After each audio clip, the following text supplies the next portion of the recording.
Well, good afternoon. It's great to be with you all. I thought about starting in a variety of ways, but without frightening you that I'm going to go through too long a personal history, I actually want to start with a story that happened when I was 14. And I wanted to start there because I think it was the first time that I had an experience in emerging markets, and it was the first time that I thought about women's roles in a conscious way. When I was 14, my father, who was a law professor, decided that he would take a sabbatical, and he packed up his family and took us to Ghana. This was in the late 60s, so it was somewhat an unusual thing to do. And he was teaching the very new Ghanaian Constitution to Ghanaian law students. We lived on the college campus at the University of Accra at Legon. Of course, we were quite foreign to the Ghanaians that we found there, and it was a very different and foreign experience to us. I remember very well forming a friendship with a little boy, he was 10 maybe, who every day would wander through our backyard and stare at me because I was white, because he didn't expect to see us there. But over many months, we formed a great friendship over a Ghanaian board game called Awari. And I learned while playing this little boy this game, which is actually quite a sophisticated game, that he was exceptionally smart and a very good strategic thinker. And I've often thought about what happened to him, whether he had someone who took a chance on him, whether he had someone who gave him an opportunity to fulfill what was obviously great potential. But it is the women of Ghana that I remember most. I was stunned, actually. Every day, we would carpool with mothers of various students and go to school. And every day, I would see the women of Ghana. They were brightly colored and beautiful in their dress. They literally carried babies on their backs and water on their head in some cases. But they also were the commercial underpinning of society. In the marketplaces, it was these colorful, powerful, beautiful women who stood behind the stalls in the market and who bargained furiously and who made money for their families. They were incredible multitaskers. In fact, many years later, remember that crazy ad? I don't even remember the product that it was an ad for, but there was an ad and this woman would come out and she would sing something about, you know, I can bring home the bacon, fry it up in a pan, and never, never let you forget you're a man. Remember that ad? No, maybe all of you are too young. But anyway, it was the first commercial celebration of women's power to multitask and to get so much done. Women were the powerful influence in Ghanaian families and communities and societies. They did it all. And that made a huge impression on me as a 14-year-old girl. Many years later, I graduated from Stanford University with a degree in medieval history and philosophy. It's okay, you can laugh, because what that degree basically meant was that I was all dressed up with nowhere to go. I graduated in the middle of quite a terrible recession. There weren't a lot of job prospects, so I went off to law school because that's what my father wanted me to do. And less than 6 months later, I dropped out of law school because I hated it. And so now, being unemployed with a degree that was frankly fairly useless unless I wanted to enter academia, which I did not, I went back to work to earn a living the same way I earned a living all the way through school. I could type, I could file, I could answer the phones, and so I became a secretary at a little 9-person firm with no thought about any career other than I had to make a living. And after about 6 months, 2 gentlemen in that office came to my desk one day and said, you know, we've been watching you, and we think that maybe you could do something beyond typing and filing. Would you like to know what we do? That was my first introduction to business. At a human level, the fact that those 2 men decided to take a chance on me, the fact that they saw potential that I didn't understand I had, changed the course of my life. And that is true for every human being. People are poor, not because they lack potential, but because someone hasn't taken a chance on them. And many, many years later, I came to the University of Maryland. I almost didn't get into the University of Maryland because my application was late. I had sent it in from Italy. I ran off and taught English in Italy for a year, but that's a whole nother story. And Rudy Limon, who was dean at the time, took a chance on me and said, well, maybe we actually ought to admit her, even though she didn't get her application completed on time. Every single one of us needs someone to take a chance on us. Fast forward many years later, I am the CEO of Hewlett Packard. And as a businesswoman, I deeply believe that if we are to create long-term sustainable value, which I think is the role of a chief executive officer and is the responsibility of every board of directors, not to focus simply on short-term profit, which actually is quite an easy management challenge, but to focus instead on the creation of long-term sustainable value, a much more complex undertaking. But if we are to focus on the creation of long-term sustainable value, then we must acknowledge that a company has responsibilities to 4 constituencies. Of course, shareholders, but customers who buy the product, employees who create the value, and communities who support the efforts of the company over the long haul. And so as CEO of Hewlett Packard, we expanded upon the company's very proud and distinguished legacy in philanthropy and community development. We expanded on that legacy because I think participation in community development is part of the creation of long-term sustainable value. And we initiated a program that we called Worldy Inclusion. And in this program, we invested deeply in communities that were impoverished, underprivileged, communities all around the world. Many, some here in the United States, but many around the world as well. And it was in context of that program that I learned the story of 2 women in India that I would like to tell you now. We had a bright young engineer in India. And this bright young engineer decided that in India, he had an answer to a problem. And this problem was that if you live in India in rural areas, there comes a time when everyone must have their identity card updated.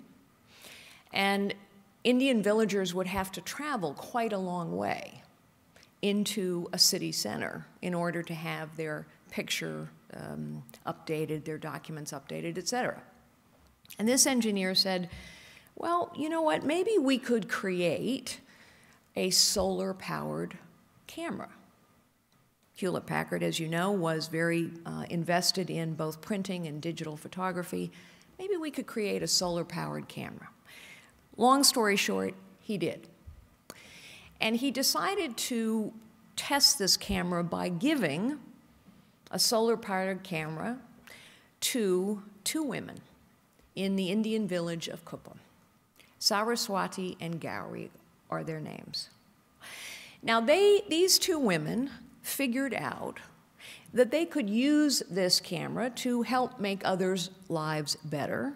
And so they began traveling around to surrounding villages taking photographs for the national identity card, but also taking family photographs, taking photographs of important community events, whether it was a wedding or a celebration of some type. These two women learned in the course of that this actually was a business opportunity, that people were willing to pay something for these digital photographs.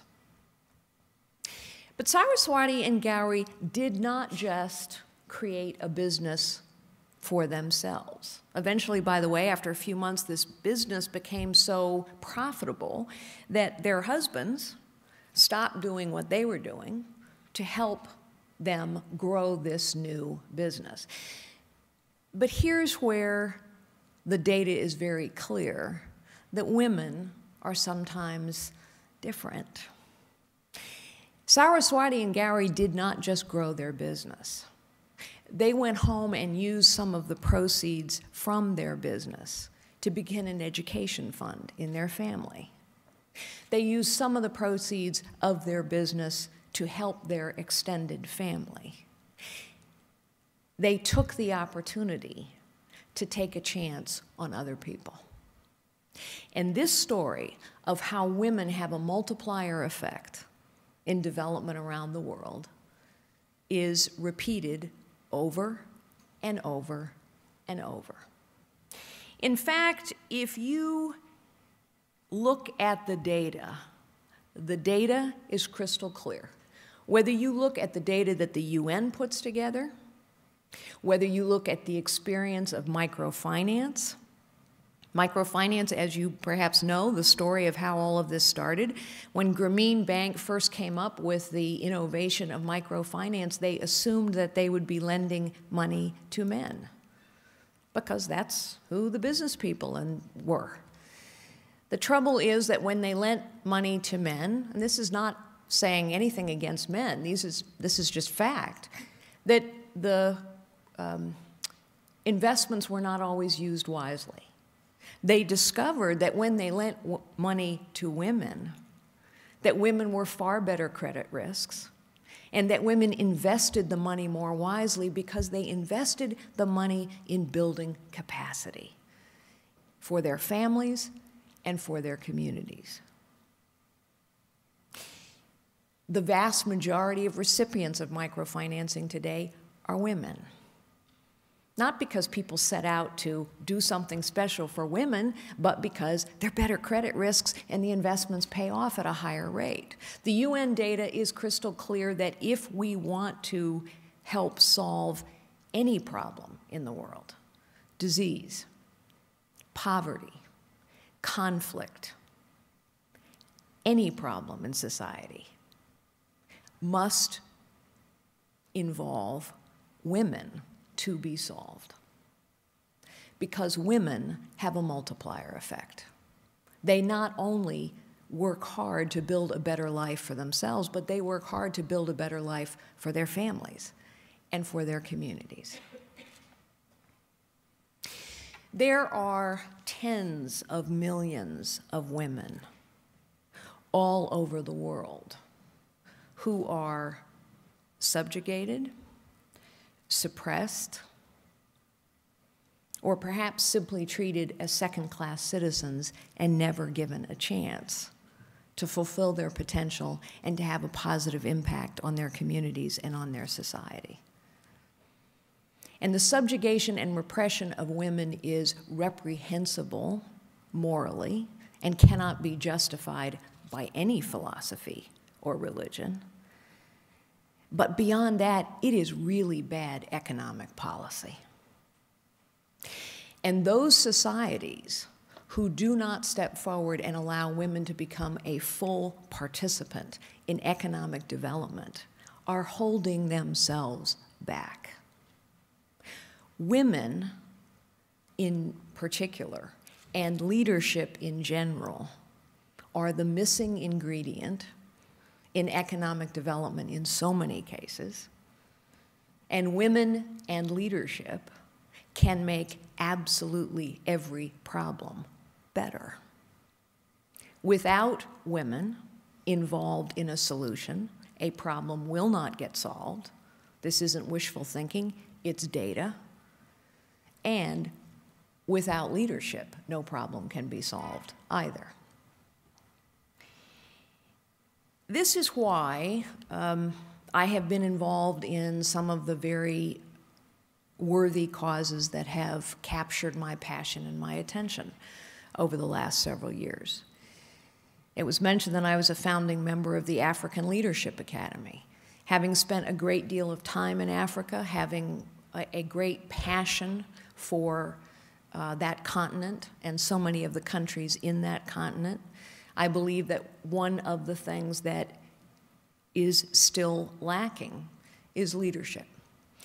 And so, as a founding member of the African Leadership Academy, I was so delighted to actually make a visit to the Academy less than 6 months ago and see the young leaders that are being groomed in this high school. It is a high school.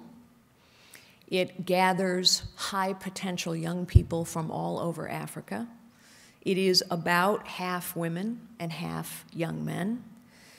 The goal is to prepare these students to become educated in universities here in the United States and for those students to return to their homes to make a difference in their communities. My passion for the role that women can play in solving any problem and making anything better also led me to found, in conjunction and in partnership with USAID and the Department of State, the One Woman Initiative.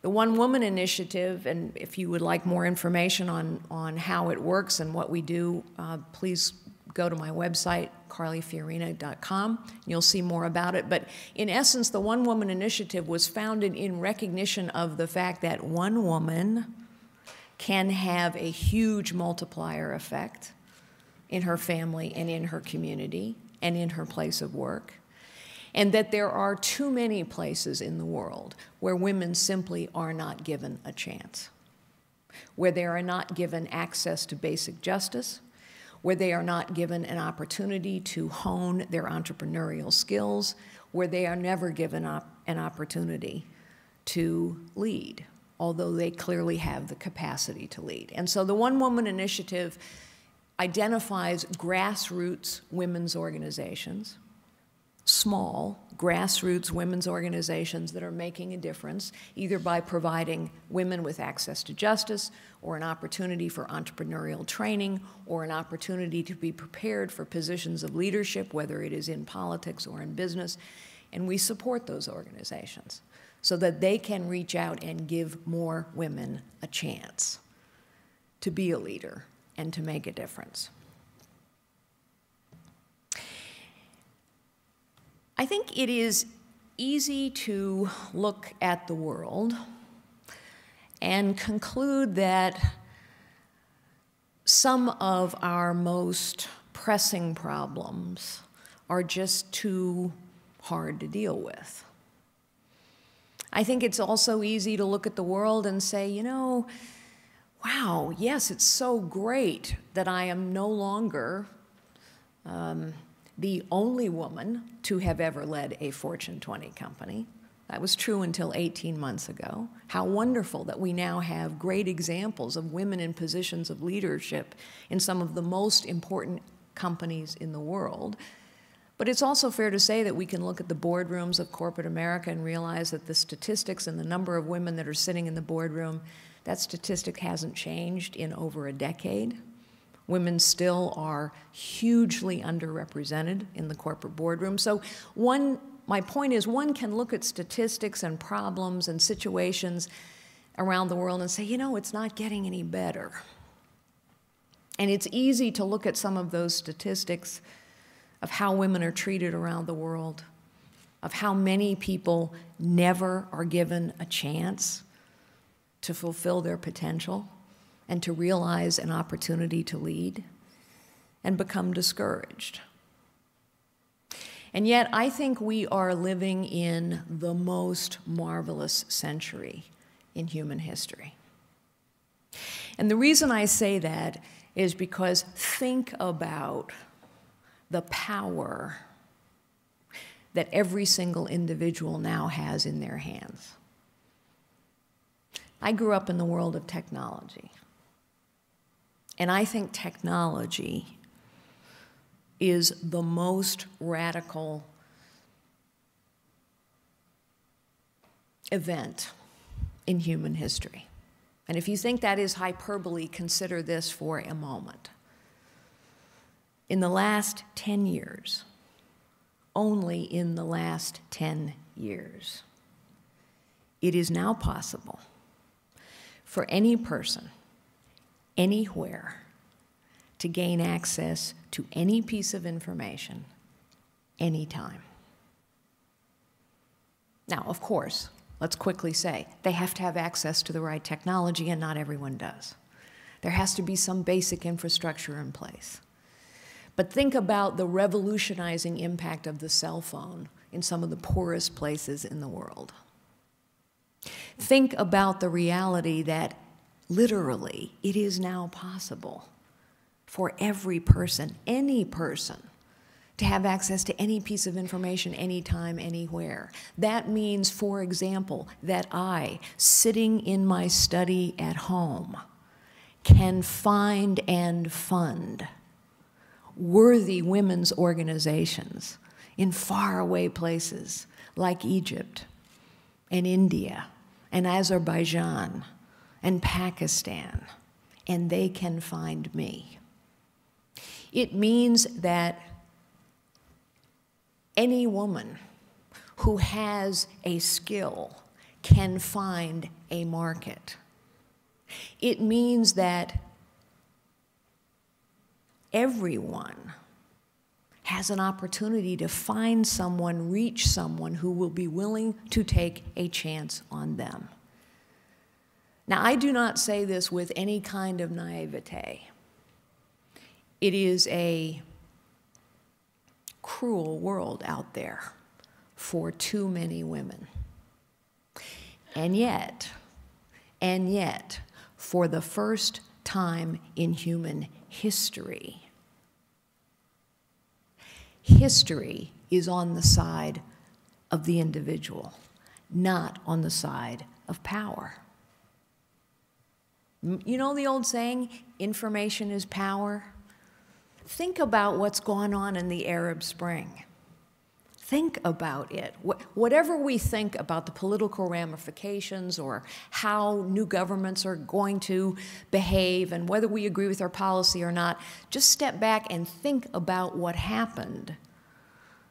People armed with technology were inspired by the example of a single individual in a marketplace who took a stand and sadly set himself on fire to make a point. This is an age where corrupt institutions are losing power because they cannot keep up with the pace of technology and the drift of history. And this is an age where people, men and women, everywhere have tools at their disposal that human beings have never had before. The tool, the power to find someone, to gain access to information, to say, I'm here, there's something I want to do. And so I think this is a marvelous age for empowering and liberating people, and in particular, for empowering and liberating women, because women make the difference in families, in communities, in societies. We must have men and women engaged in the most exciting opportunities and problems of our time.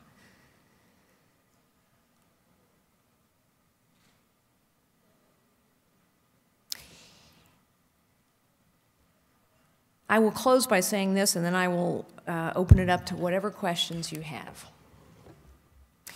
In this marvelous age of technology where everything is changing very rapidly, where there are more possibilities for more people in more places than in any time in human history, in this very exciting time, it is easy to think that, well, everything's changed. But the truth is there are some fundamental things that will never change. And one of those fundamental things that will never change is this. Every single person has potential.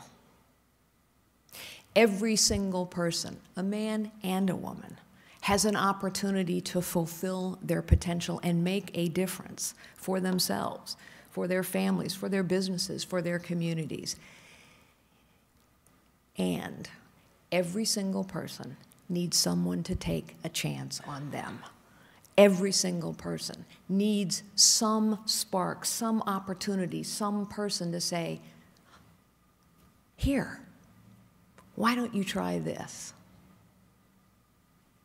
And the reason that I am so optimistic about this time, this century, this moment in human history is because technology enables more of those connections, more of those chances, more of that potential to be realized than ever before.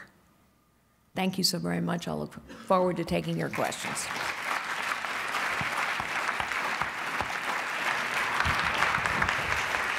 Thank you.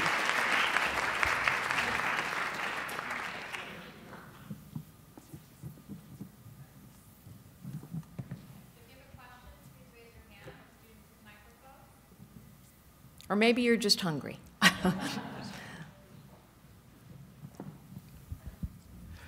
have a question about your work in Africa.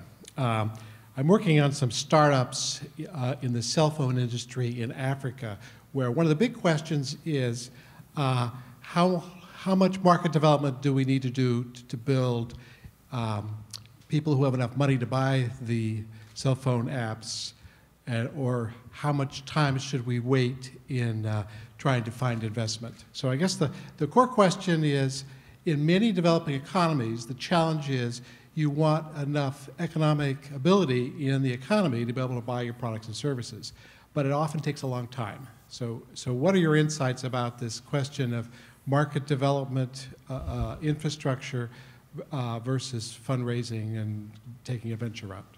Yeah. Well, first I would ask, in the countries that you're interested in, do you have local partners? Yes, yeah. Yeah. And I would presume that those local partners have some insight into that question, but my experience would tell me the following. First, there are lots of creative pricing mechanisms that have grown up in emerging markets precisely to deal with this question. In other words, the way that we buy cell phone technology, as an example, here in this country doesn't work in a lot of other countries because they simply don't have the disposable income initially to deal with an upfront investment, et cetera. So in many cases, you find situations where there is shared technology, shared applications, where communities are pulling groups of users together to come up with a group pricing plan, for example. I think there's no question that sustainable economic development requires a certain amount of infrastructure to be put into place. Likewise, however, I think there is no question that in virtually every setting, even the most impoverished, that there are ways that people can figure out how to use technology to advance their station in life and to create opportunities. So I don't think it's a cut and dried answer. And I think you have loads of examples of entrepreneurs who say, well, yeah, I mean, I don't have this and I don't have this and I don't have that, but I can create a business opportunity out of it. just like those two women in India I told you about. I mean, they had nothing. There was no infrastructure. There was no nothing. It was them and a piece of technology and entrepreneurial spirit. And they created a business that made a difference in their community. So don't wait too long, I guess I would say.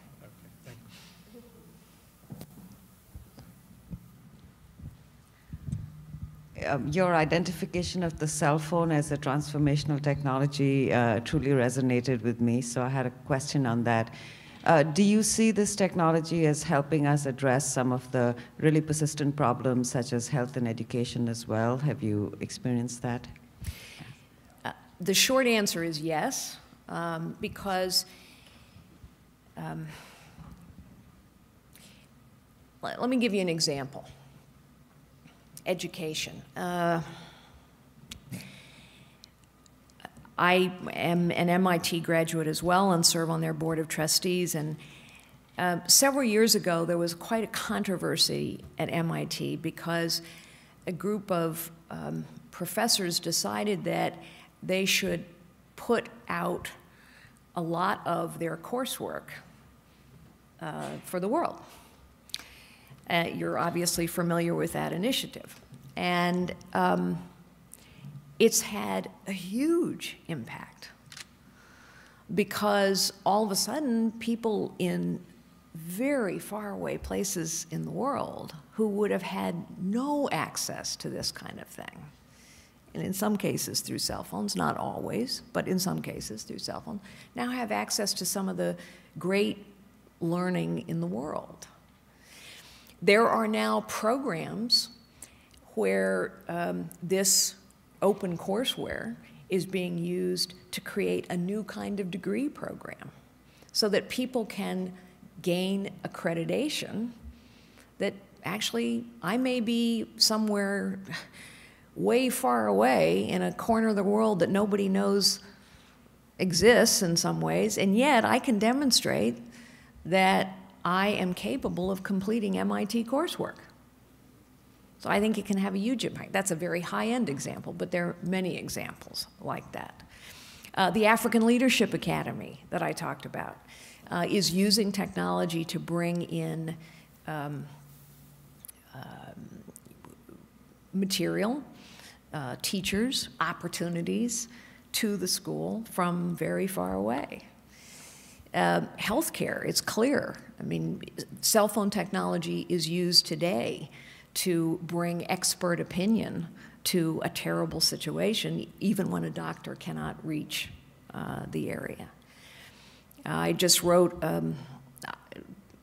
this is not only applicable to the emerging markets, it's also applicable to our own country. I just wrote an op-ed in USA Today talking about technology's ability to transform how we deliver health care, and that we're spending hundreds of billions of dollars a year on the administration of paperwork associated with programs when there's actually no reason for it anymore. Literally no reason for it. And my own personal view, not to get off on this subject, is we should stop worrying about everyone having health insurance and start worrying about everyone having health care and use all of the money that we could save by getting rid of all this paperwork that's completely unnecessary and anachronistic and spend it on health care. But I digress. The point is, if you think about technology, a cell phone, let's just take a cell phone because it's probably the most ubiquitous piece of technology in the world today. The cell phone now, because of Google, because of all the great technology innovations in the last 10 years, the cell phone is now a window to the world and to every piece of information that has ever been created in the history of mankind. That's a fact. You can get, through a cell phone, any piece of information that's ever been created in the history of mankind. Think about that. It's unbelievable. It's revolutionary. And it helps people fulfill potential. Yes? Thank you so much for your I have a question about the advancement of women in the corporate setting. In my company, we have no single woman in the corporate board or in the executive team. And I just wanted to ask for your advice in terms of how, for women who want to sort of move up and be taken seriously and be included in key decision-making in the company, what would be your advice, and sort of how should it be in the attitude, or should it be in getting more experience, or just, I don't know, learning how to play golf? So, I don't know how to play golf, just for the record. So I'll answer your question by talking about both sides of the coin, if I may. There's one side of the coin, which is where your question was directed. What should women do? What can women do? And the other side of the coin is, what can men in positions of leadership do? So let me talk about both, if I may. Trying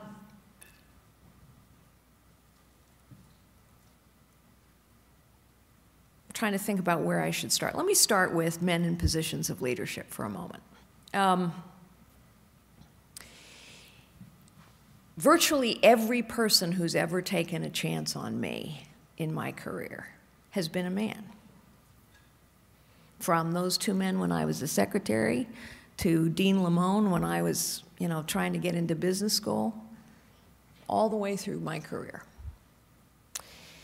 And so I've often thought about why it is that there are still too many companies like yours, where there aren't women senior executives and there aren't women in the boardroom, and yet women are clearly qualified, capable, prepared. Why is that? And I conclude that it comes down to something very fundamental about human beings, and that is human beings' reluctance to take risk and face change. The thing is, when you're in the boardroom, and I'm not trying to make excuses, I'm just trying to describe what I see play out in boardrooms all the time, whether they are the boardrooms of a large public company or the boardroom of a philanthropy or a charity. When you're in a boardroom and you're contemplating a new member, or you're a manager and you're contemplating a new employee, generally speaking, it seems safer to pick someone you know or to pick someone who seems like you. We go with familiarity because it seems safer. And so if you are familiar with people who are like you, because let's face it, all of us are more comfortable with people who are like us. It's easier to sit around a table and have everyone say, yeah, I agree. It's not as effective because you miss things when everyone thinks alike. It's called groupthink. But it seems safer, it seems easier, and so people don't take the risk to say, you know what, I don't know this woman, none of us know this woman, but we're going to take a chance, we're going to take a risk, we're going to put her in this position. When I was at Hewlett Packard, I insisted that for every job opening we had, that a diverse slate of candidates be presented.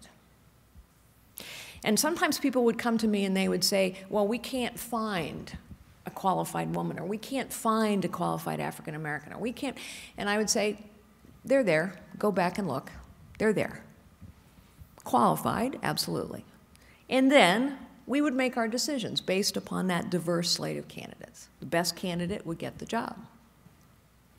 What I found was that in many cases, people would say, okay, let's just take women from it. She seems the best qualified, but she's never done this. I don't know her. It takes a leap to take that risk. And so now let me come to the other side of the coin. Let me come to the other side of the coin. Success in corporate life or in any sphere of life Success takes the willingness to take a risk, to face a challenge, to do something new. And too often I saw women, I have seen women who said, you know, I'm really good at this. I'm not sure I'm ready to do that. I'm not sure I can go onto the manufacturing floor. I'm not sure I want to go into finance. I'm not sure I'm confident enough to try something new. In order to get a diverse team, the people who are making the decisions about who should be on the team have to be willing to take a risk and try something new. Let's put a woman in the boardroom that we may not know as well as all the men. Let's put her in the boardroom. Let's take a risk. Let's take a chance. Let's try something new. And women have to be able to do the same thing. I'm going to accept a challenge. I'm going to try something new. Every job I ever took in my corporate career was a job somebody told me I shouldn't take. Every single one. It's too hard. It's too challenging. What if you fail? A woman's never done it. I didn't plan to become a CEO. I truly didn't. I didn't have an ambition to become a CEO. When I was a secretary, I had no thought other than, oh God, please let me pay the rent this month. But what I learned was that I liked challenge. And if you like challenge, you take risks. I hope that's helpful. I would like to briefly share an experience I had. I'm the former president of Bolivia. And when I became president, we had 18,000 cell phones. When I left after 4 years, we had 2.5 million cell phones. And it was due to two small things. Do not make state monopolies private monopolies, because the private sector is better than the state making sure that the monopoly is never broken. And just take a look at Mexico. The thing was, we capitalized. We took our state-owned company, brought in and did an auction process, and the company took as a partner an Italian company, put about $1 billion into doing infrastructure and having a first crack, but we broke the monopoly. Anybody could use that infrastructure and pay for it, and they had a chance to be dominant. The second thing that was successful is get rid of the guy who gets the call paying for it. The minute that people knew they didn't have to pay for an incoming call, they found ways to buy, with any sacrifice, a cell phone, because they could be called to do a job, they could be called to do anything, and it didn't cost them anything. And pretty soon, they started to network, and those were the two secrets. They're too simple, but you really have to work at very simple details. If you don't have a way where people, if you have a system where they pay when they're called, nobody will buy a cell phone. Yeah. And not even my son, he doesn't want to be called by his mother and have to pay for it. So if you can get a way that the guy who calls pays, then you'll be amazed at how many people. I don't want to know what the figure is today, I'm far away from it, but I know about 35% of South America's poorest country have cell phones, and it's the vital instrument of economic activity. Yes. Thank you, sir. It's an honor to have you here.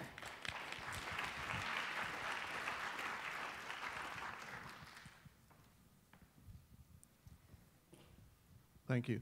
I found your speech very, very inspirational, and I wanted to ask you if you could talk a little bit more about what you did right in terms of, how did you get from being a secretary to getting to where you are today? I think, what would be your advice to a young person just maybe starting college or something like that?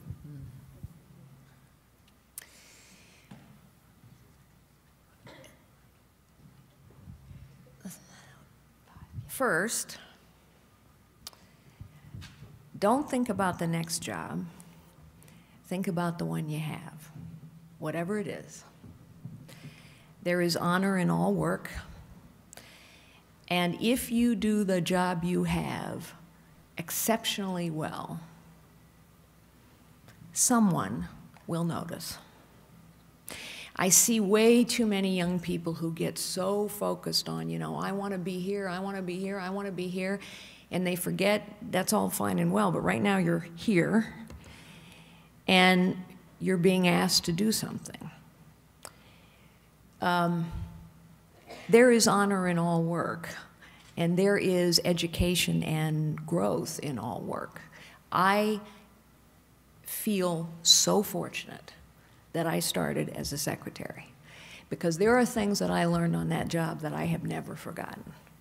I learned, for example, that absolutely every person in an organization can impact that organization, and in particular can impact how customers think about that organization. And I learned that because one day a man walked into this little firm, 9 people. He walked in and he said, you know, I'm coming to do business here because of how you answer the phone. I've been calling for several months and you're always so professional and you're so polite, and it says something to me about this organization. That's an important lesson to learn. I learned what it feels like to be at the bottom of the totem pole, an important lesson to know, especially when you make it to the top. Whatever job you have, focus on the possibilities of that job and focus on doing it as well as you possibly can. There's something to learn in every job, in every situation, in every moment in life. There is something to be learned, even with work that you may think is beneath you. There is something important to be learned, so do it well. The second thing I would say is take a risk, take a chance, try something new, go for the challenge.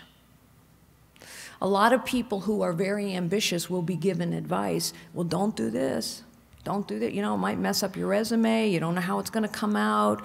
The truth is,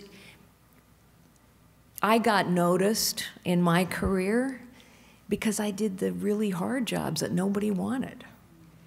And when you do the really hard jobs that nobody wants and that are really messed up, which are, by the way, all the reasons people tell you, don't do that job. I mean, it's really messed up, you might fail. That's right, you might fail. But when you don't, when you make a difference, people say, wow, that's interesting. So take a risk, take a chance, go for the challenge. And the last thing I guess I would say, which may seem surprising, is a piece of career advice I gave to a young woman who worked for me many, many years ago when I was first a manager. And the circumstances of my advice don't matter particularly, but what I said to her then was, never sell your soul, because no one can ever pay you back. No job can pay you back, no salary can pay you back. Never sell your soul. And what I meant by that was, you have to be satisfied with who you are and what you've done and the contributions you've made. It's not about how someone else judges you by the size of your paycheck. It's about whether you can live with yourself at night when you're all by yourself. Because that, in the end, is the most precious thing we have in life. Final thing. Leadership is not about title. It is not about position. It is not about the size of your salary, the size of your office, the size of your budget, the size of your employee base. There are people who sit in big corner offices and have never led a day in their lives. And there are people that you've never heard of, and I've met them all over the world, who lead every single day. Because leadership's about making a positive difference. Leadership is about changing the order of things. Leadership is about making a situation better when you leave it than when you found it. Anyone can lead. Not everybody does, but anyone can. So look for opportunities to lead, because they're all around you. I think at this point I stand between you and lunch. Thank you very much. I've enjoyed being with you today.